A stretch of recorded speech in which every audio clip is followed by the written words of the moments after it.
जय माँ इंद्राक्षी। इंद्राक्षी धाम में दर्शकों आप सभी का हम हार्दिक स्वागत करते हैं। आज के दिन जिन जातकों का जन्म दिवस है, मैरिज एनिवर्सरी है, उन सभी को हमारी तरफ से बहुत बहुत शुभकामनाएं। आज हम अपने सभी साधकों से, सभी दर्शकों से भैरव उपासना की बात करना चाहते हैं। आज कहीं न कहीं सबके मन में नाना भांति की पीड़ाएं हैं। किसी न किसी रूप में व्यक्ति दुखों से और परेशानियों से, संकटों से घिरा हुआ है। वही बात यदि जन्म पत्रिका की आती है तो व्यक्ति की जन्म पत्रिका में कई बार राहु और केतु विभिन्न प्रकार की पीड़ाएं उत्पन्न करते हैं। जहाँ ये सुख भी देते हैं, वहाँ ये पीड़ाएं भी उत्पन्न करते हैं। राहु केतु में से ही कालसर्प दोष की उत्पत्ति होती है। नाना भांति के कालसर्प व्यक्ति को पीड़ित करते हैं, ये बहुत लोग ऐसा मानते हैं। हालांकि वैदिक ज्योतिष में कालसर्प का इतना जिक्र नहीं है, लेकिन फिर भी राहु पीड़ा कारक ग्रह तो है ही। कई बार ये बहुत बड़ी पीड़ा दे देते हैं और कई बार व्यक्ति को राजा भी बना देते हैं। आपकी जन्म पत्रिका में राहु सूर्य के साथ बैठेंगे तो सूर्य ग्रहण पैदा होगा, चंद्रमा के साथ बैठेंगे तो चंद्र ग्रहण पैदा होगा, मंगल के साथ बैठेंगे तो ये भी एक विषमकारी योग उत्पन्न हो जाता। केतु में बैठेंगे तो भी विषमकारी योग पैदा हो जाता। व्यक्ति नाना भांति की कुटिलताओं में जीवन जीता, नाना भांति के दुखों से व्यक्ति को गुजरना पड़ता। और उन सब दुखों को दूर करने के लिए और ख़ास तौर से राहु की पीड़ा को दूर करने के लिए, शनि की पीड़ा को दूर करने के लिए भैरव उपासना बहुत फलदायी मानी गई है। भगवान भैरव काशी के कोतवाल, देवताओं के कोतवाल भैरव जी की साधना।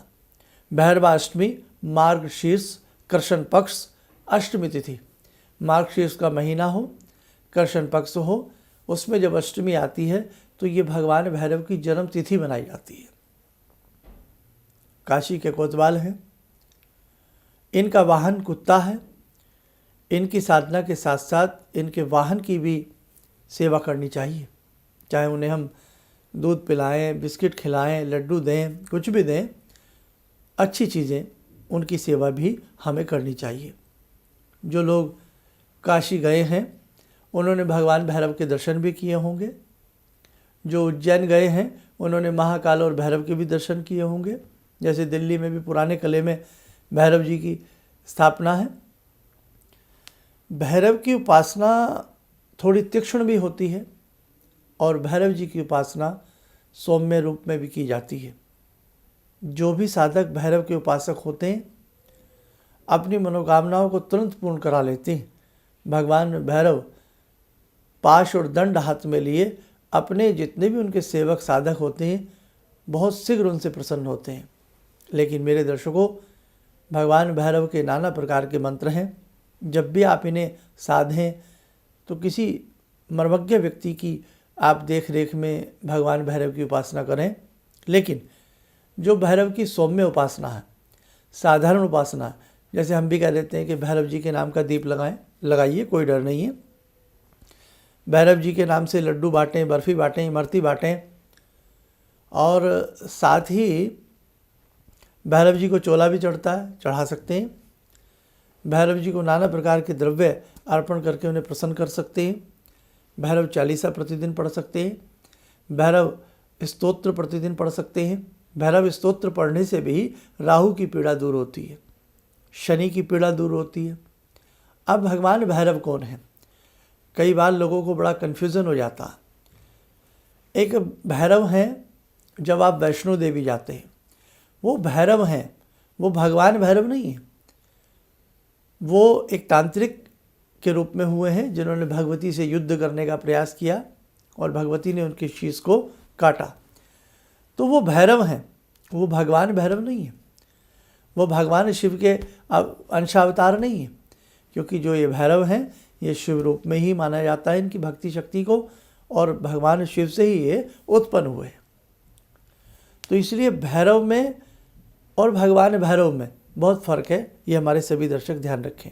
आप वैष्णो देवी जाएं, ठीक है, वहाँ का जो सिस्टम है, हम भैरव के पहले दर्शन करते हैं। जैसे जो लोग शाकुंभरी देवी सहारनपुर जाते हैं, वहाँ भैरू हैं, उनके दर्शन किए जाते हैं। तो नाना भांति से अपने अपने क्षेत्रों में हैं, लेकिन भगवान भैरव बिल्कुल सेपरेट हैं और बिल्कुल अलग हैं। ये आप लोग ध्यान रखें, है ना, भ्रांति का शिकार ना हो। अब जैसे भूरानाथ है और बहुत इस प्रकार के ऐसे वो हुए हैं जिनकी सेवा साधनाएं समय समय पर साधकों ने की हैं। लेकिन भगवान भैरव की उपासना जब भी आप करें, सौम्य रूप में करें, तीक्ष्ण रूप में ना करें।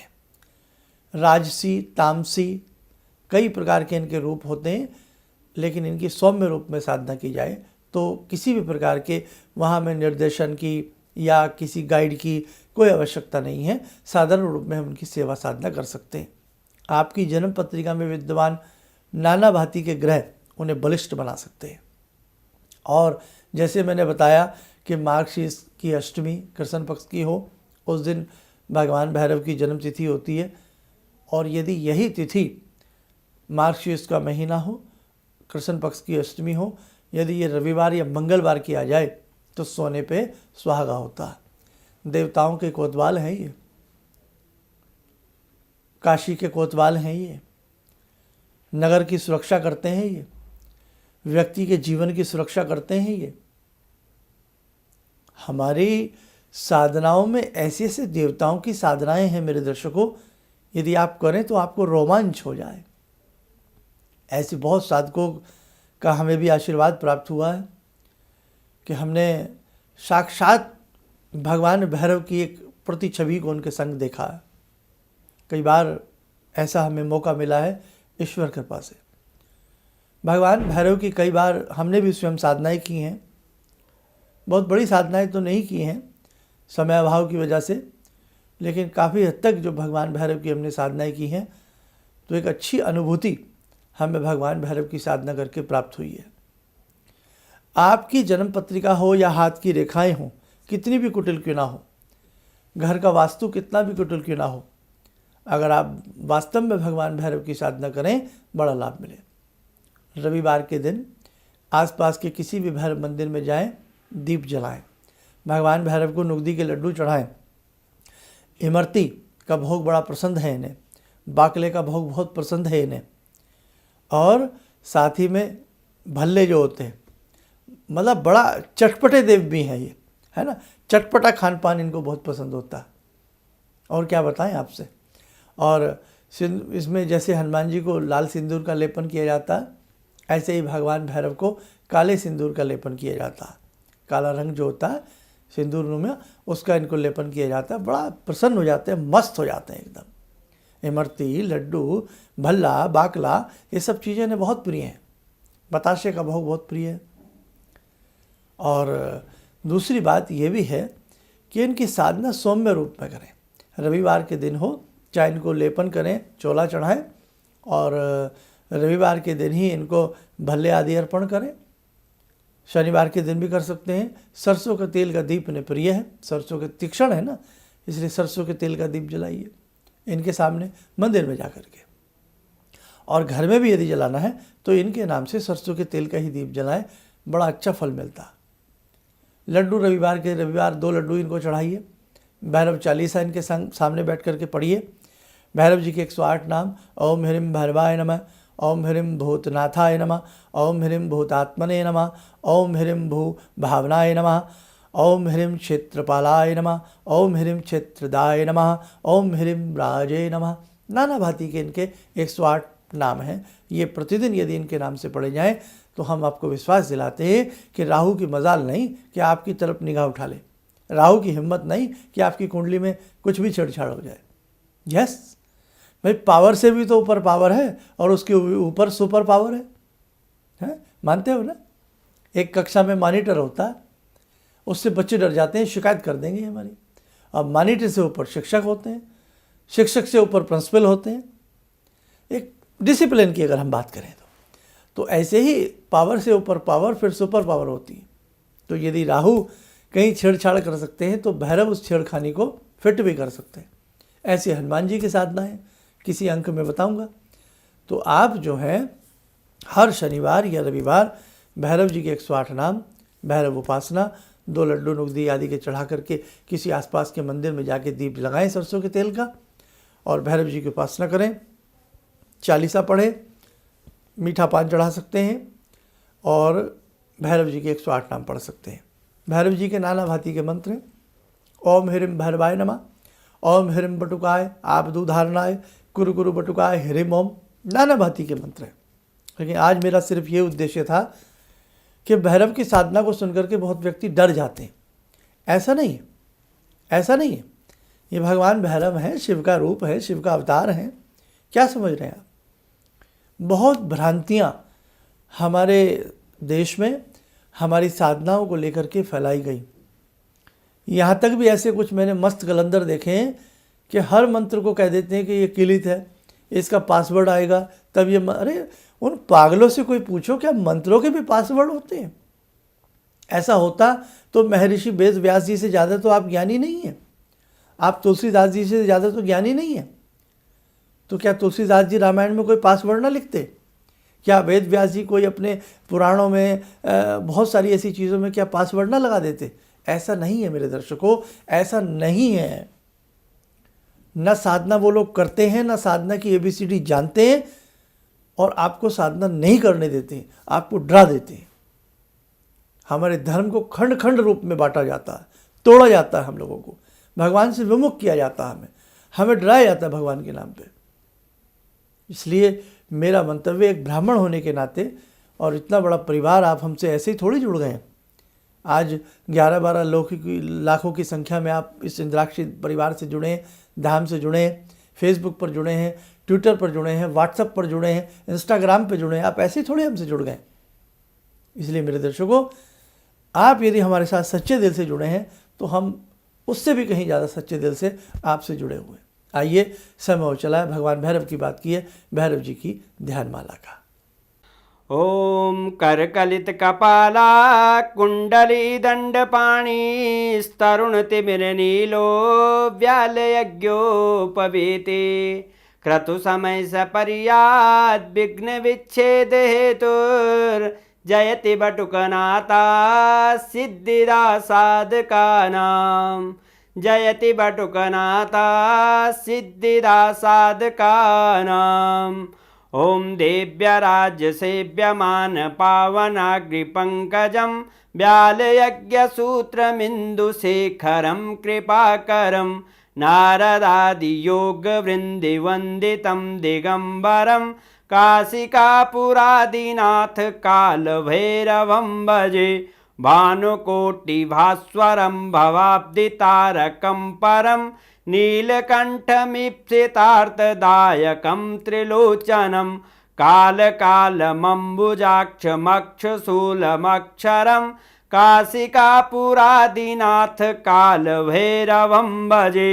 शूलटङ्कपाशदण्डपाणिमादिकारणं श्यामकायमादिदेवमक्षरं निरामयं भीमविक्रमं प्रभुविचित्रताण्डवप्रियं काशिकापुरादिनाथ कालभैरवं भजे।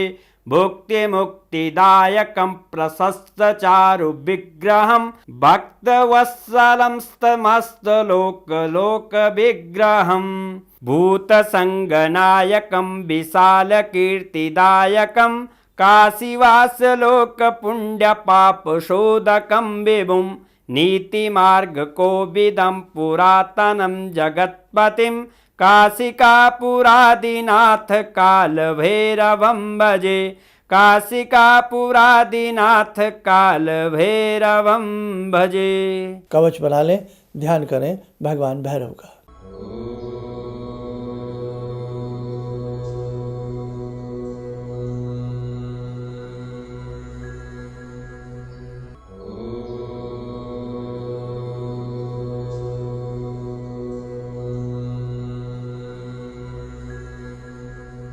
ओम बोलते हुए नेत्र खोलने सामान्य हो जाएं। दर्शकों, जब प्रतिदिन ये ध्यान साधना आती है, कटोरी में थोड़ा जल रखा करें। नए दर्शकों को बता रहा हूँ, और वो जल सारे घर में छींटे मार दें, उसे पी भी लिया करें थोड़ा थोड़ा। सुबह 7 बजे प्रतिदिन ये कार्यक्रम प्रसारित होता है। सुबह 7 बजे नहीं देख पाते हैं, 8 बजे, 9 बजे, दिन में किसी भी समय देख सकते हैं। और जब ये 2-2.5 मिनट की ये हम ध्यान साधना आपसे कराते हैं, जुड़ जाया करें। साधना चाहे 100 मिनट की हो या 2 मिनट की, मन लगना चाहिए। अब 100 मिनट की साधना करें, मन लगता नहीं तो निष्फल, कोई फ़ायदा नहीं। तो प्रतिदिन जब ये ध्यान साधना आती है, इसमें जुड़ा करें, अपने कष्टों के लिए भगवान से निवेदन किया करें, ध्यान लगाया करें। कई बार बीच में ऐड आ जाती है तो अब क्या करेंगे, तो ऊपर से ही सिस्टम होता है, हमारा इसमें कोई लेना देना नहीं है। तो आप क्या करें, ध्यान से जुड़ें, मन से जुड़ें, किसी भी समय जुड़ें, प्रतिदिन का एपिसोड देखा करें। आज हमारा ये 195 एपिसोड है इस श्रृंखला का, ध्यान साधना का। अदरवाइज़ तो बहुत सारी वीडियो हमने डाली हुई हैं, हमारी पुरानी वीडियो भी आप सुना करें, देखा करें, आपको मालूम पड़ेगा। तो जिनको भैरव साधना करनी है या जो भैरव साधना के प्रति दिग्भ्रमित हैं, उन्हें हमारे ये कार्यक्रम जरूर शेयर कीजिएगा। एक सनातन हिंदू धर्म के नाते आप हमारे इस प्रकार की वीडियोस जरूर शेयर करें, ताकि और लोगों को भी प्रोत्साहन मिले अपनी ध्यान साधना से जुड़ने का और पूजा पाठ करने का।